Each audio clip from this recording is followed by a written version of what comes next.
Welcome to the deep dive.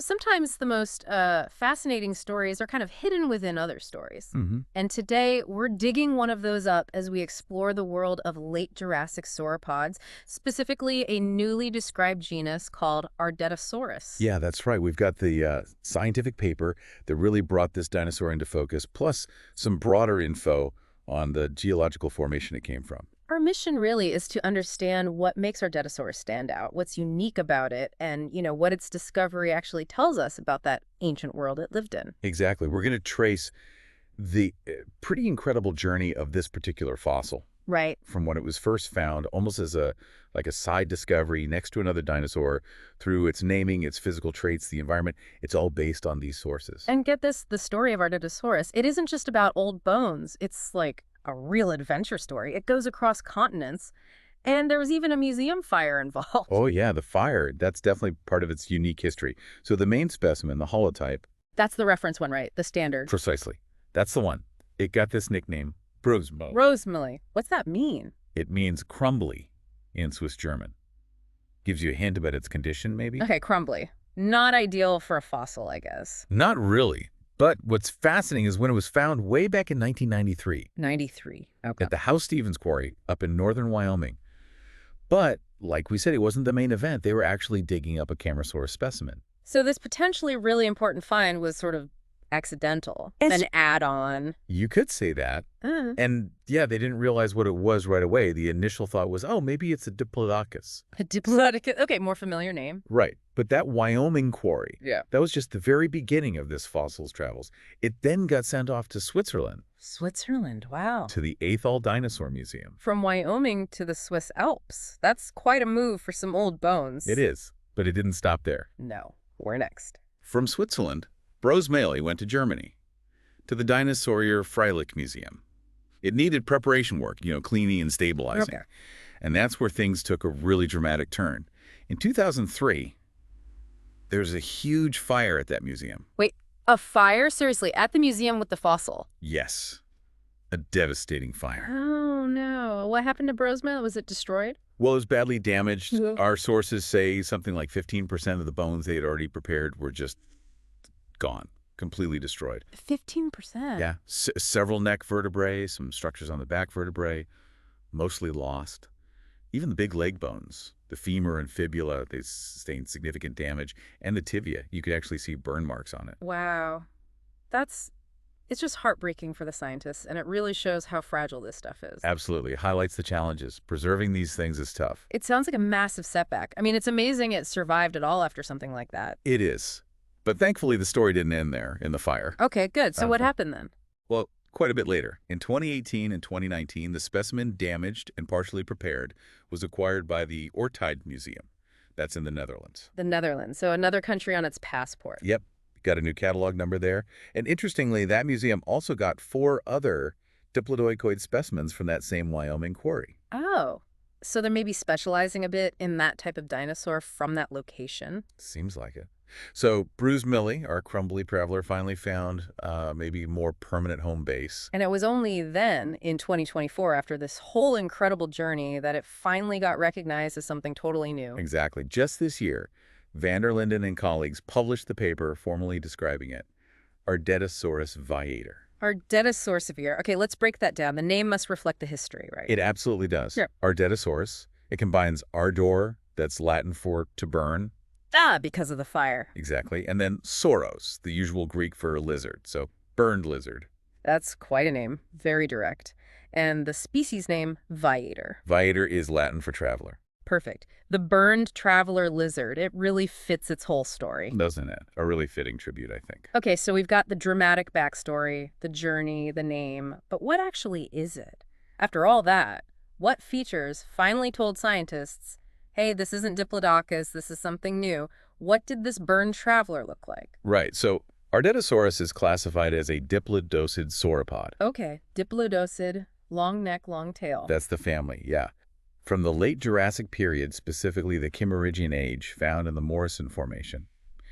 Now, diplodocids, as a group, They share certain traits of these huge four-legged herbivores. Giants. The giants, yeah. Yeah. Small heads relative to their body size, Yeah. big column-like legs, super long necks, and these incredibly long tails, often ending in that sort of whiplash tip. Right, the whip tail, maybe for defense or communication. Possibly. Still debated. They also had unusual teeth, thin, sort of pencil shape, and only right at the front of the jaws. Just at the front. Strange.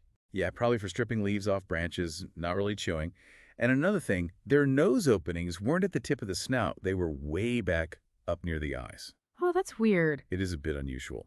And typically, their front legs were noticeably shorter than their back legs. Okay, so kind of the classic sauropod image, but with these specific diplodocid details. And within that family, where does Ardetosaurus slot in? It's placed within the Diplodocinae subfamily. Subfamily, so a closer group within the diplodocids. Exactly. Think of it like dinosaurs more closely related to Diplodocus itself than to, say, Apatosaurus.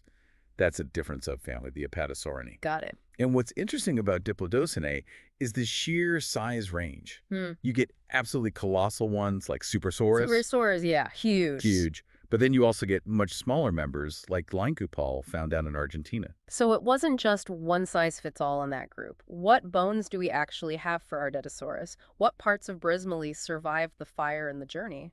Well, the holotype gives us a decent look, even though it's incomplete. It's a partial articulated skeleton. Meaning some bones were still joined together. Right, which is really helpful. We have some neck vertebrae, the 13th and 14th ones, a good chunk of the back vertebrae, numbers 1 through 10, ribs, part of the sacrum, the hip connection, bones from the left hip, the ilium, pubis, ischium, the first 5 tail vertebrae, some chevrons, those are the V-shaped bones under the tail, Okay. a left coracoid, that's part of the shoulder, and then parts of the left hind leg, a partial femur, the thigh bone, estimated around 130 centimeters. Wow, that's a big thigh bone. Oh, yeah. And a left tibia, the shin bone, about 91.5 centimeters. So quite a bit to work with despite the damage. And what's the key thing? The smoking gun, that makes it Ardetosaurus and not, say, another Diplodocus or Gallimiopus. The really distinguishing feature, according to the paper, is the unique pattern of laminae on its vertebrae. Laminae. What are those exactly? They're like thin ridges or plates of bone on the surface of the vertebrae. They add strength without adding too much weight. Ah, okay. Like internal scaffolding. Sort of, yeah. Okay.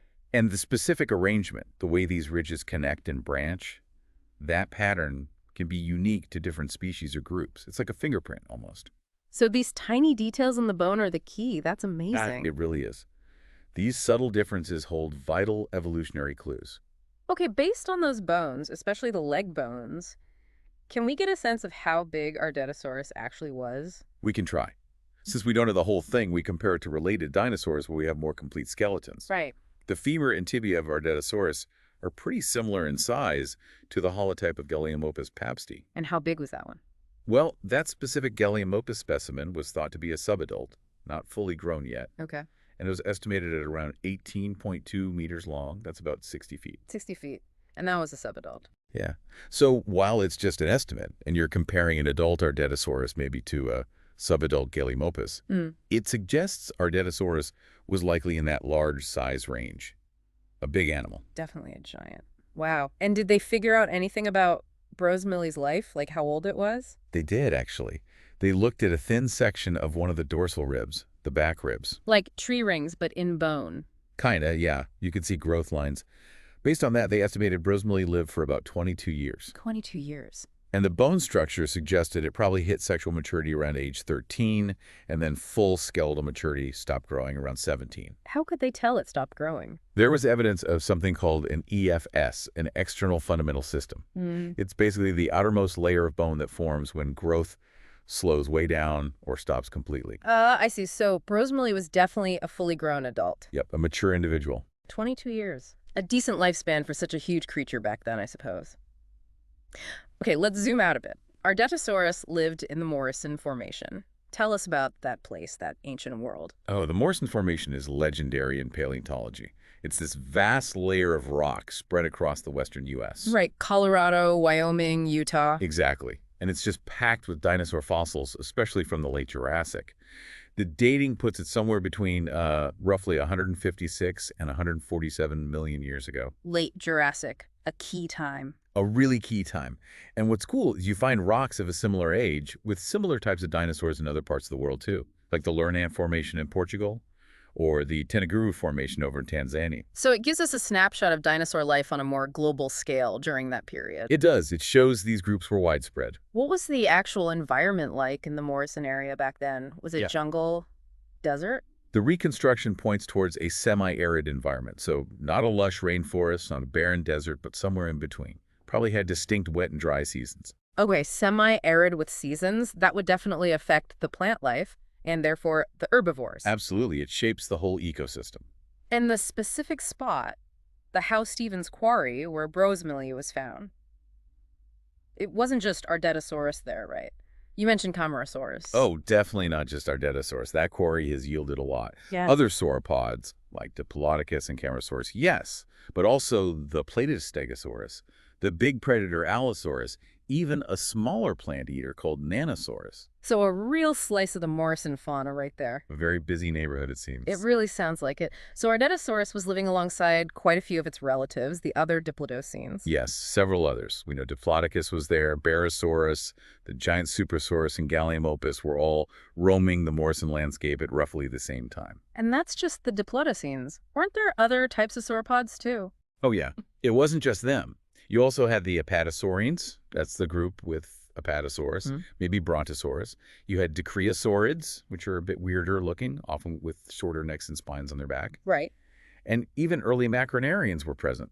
Things like Brachiosaurus, maybe, and certainly the very common Camarasaurus. Wow. That is an incredible number of huge multi-ton herbivores all living in the same general area. How did they all manage? That is the million-dollar question, isn't it? Yeah. Were they eating different things, reaching different heights? That's the prevailing theory. It's called niche partitioning. The idea is that this incredible diversity suggests there must have been enough variety in the plant life, Okay. and that these different sauropods likely specialized. Maybe some ate low-growing ferns, others stripped leaves from cycads. Maybe the really long-necked ones could reach high into the conifers that others couldn't. Different teeth, different neck lengths, different body sizes, all probably played a role in dividing up the available food. It makes sense. They had to find ways not to compete directly for every single leaf. Exactly. Otherwise, it's hard to see how so many giants could coexist. And it wasn't just plant eaters, of course. The Morrison is famous for its predators. Oh, absolutely. Yeah. You needed predators to keep those herbivore populations in check, presumably. Yeah. Allosaurus was definitely the top dog, the apex predator. A classic Morrison predator. Yep. But there were others too. Maybe the even larger Saurophaganax, Ceratosaurus with its nose horn, the big Torvosaurus, plus smaller carnivores running around. And then all the other stuff. Right, the whole ecosystem. You had other types of dinosaurs, the ornithischians like Stegosaurus and Camptosaurus, pterosaurs flying overhead, fish, amphibians, turtles and the water sources, crocodilomorphs. Ancient croc relatives. Yeah. Lizards, things like tuatars, the sphenodontians, and even tiny early mammals scurrying around underfoot. Just a whole vibrant, complex world. What about the plants themselves? What was actually growing there for all these herbivores? The fossil flora tells us there were things like mosses, horsetails, lots of ferns, seed plants like cycads, and the related cycadioids were common, ginkgos too, and various types of conifers would have formed the taller trees. So a mix of ground cover, shrubby plants, and taller trees. Probably. Depending on water availability, you might have had denser forests along rivers, gallery forests, then more open woodlands or savannas dominated by ferns but dotted with trees elsewhere. It really paints a picture. Okay, one last technical point. You mentioned the paper describing Ardetosaurus, but it didn't include a full phylogenetic analysis, trying to figure out its exact place on the family tree. That's correct. Van der Linden and the team specifically noted that this description is just one part of a bigger, ongoing project. Okay. They're looking at the broader evolution of the whole Diplodocoidae group that includes diplodocids, dicraeosaurids, and others. So more to come. Yes, they plan to publish a more comprehensive analysis later, one that will include Ardetosaurus alongside other new specimens they're studying. So we'll get a clearer picture of its relationships then. So we know it's a diplodocene, part of that subgroup, but its precise cousins and evolutionary position, that's still waiting for the next paper. Essentially, yes. This first paper establishes it as a valid new genus and species based on its unique features, but the detailed family tree placement is part of the next phase of research. Fascinating. There's always more to uncover. Well, we've certainly covered a lot of ground following Brismelli on its journey. What are the main things you think folks should take away from this deep dive? Well, I think first, Ardetosaurus itself. This is a new name, a new piece in the puzzle of late Jurassic life, specifically from the Morrison Formation. It stands out because of those unique features on its vertebrae. Right, the laminae. And its discovery just adds another layer to the incredible diversity of sauropods we already knew were living there, but also the story of the specimen. Brismelli's Odyssey. Exactly. Surviving that fire, traveling across the globe. It really highlights that paleontology isn't just digging up bones. It involves preservation, preparation, sometimes decades of study, and overcoming unexpected challenges. It's often a long, slow process. Absolutely. It's a great reminder of the dedication involved and how even a crumbly fossil that went through so much can still yield important scientific insights. For sure. And maybe a final thought for people to chew on. Yeah. Just consider again that sheer density of giant herbivores in one place. All those different sauropods, Ardetosaurus, Diplodocus, Comasaurus, Apatosaurus, and more. What does that imply about how incredibly productive that Morrison ecosystem must have been, at least seasonally? Right, the amount of plant food required. Exactly. And how do they divide it all up? How do they partition those resources? Thinking about Ardetosaurus as one more player in that complex ecological game, it just helps us appreciate the richness and complexity of life millions of years ago. It adds another piece to understanding that truly amazing time in Earth's history.